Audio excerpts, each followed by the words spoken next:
La copie a fière allure, mais dimanche matin, le public n'avait d'yeux que pour les originales, les superbes vaches vosgiennes du troupeau de la ferme au Petit Gravier, de Lionel et Laura Vaxelaire à Saulxures-sur-Moselotte. Des vaches qui arboraient les cloches des grands jours prêtes pour leur transhumance d'été. Un rendez-vous festif qui attire toujours du monde. Et qu'ils viennent des Vosges ou d'ailleurs, connaisseurs ou curieux, ils étaient impatients de vivre cette tradition ancestrale.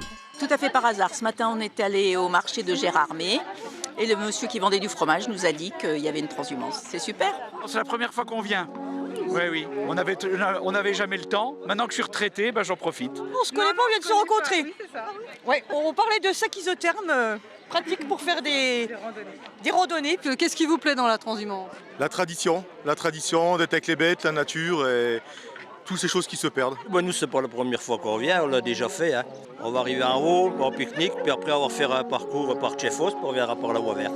Et pour se mettre dans l'ambiance, les marcheurs ont profité d'un instant musical au son du Cor des Alpes, avec l'ensemble Corps et Accords de Cornimont.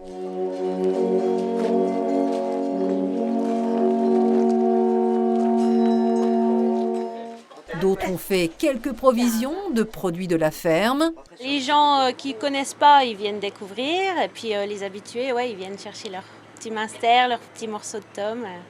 C'est pour prendre des forces pour la montée? Exactement, parce qu'il va falloir être au niveau des vaches, donc il va falloir être en forme. Et le saviez-vous, la liqueur de Genépi locale, c'est aussi bon pour les vedettes du jour. Ça, c'est pour les vaches, pour les aider à monter en fait. Nous, on est en forme, on n'a pas besoin, mais elles en ont besoin un petit peu de réconfort. Gurli et ses congénères ont donné le signe du départ et c'est à une bonne allure qu'elles ont pris la route pour quelques kilomètres vers les estives.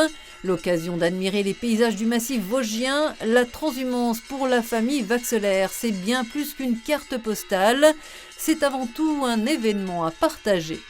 Perpétuer ces traditions, ça fait partie de notre patrimoine. Donc on veut partager ça, nous, avec les amis, les visiteurs, tout simplement, et aussi la famille, puis transmettre ça à nos enfants pour que ça continue. Nous, on fait transhumance depuis une 50aine d'années, parce que mon grand-père faisait déjà ça, mon père le faisait, nous, on continue. C'est aussi une façon de travailler pour nous, éleveurs. On en met une partie de l'année. Quand on monte en haut, ça permet auprès de Fauges d'en bas de récolter les foins pour l'hiver, donc d'être autonome après au niveau des fourrages.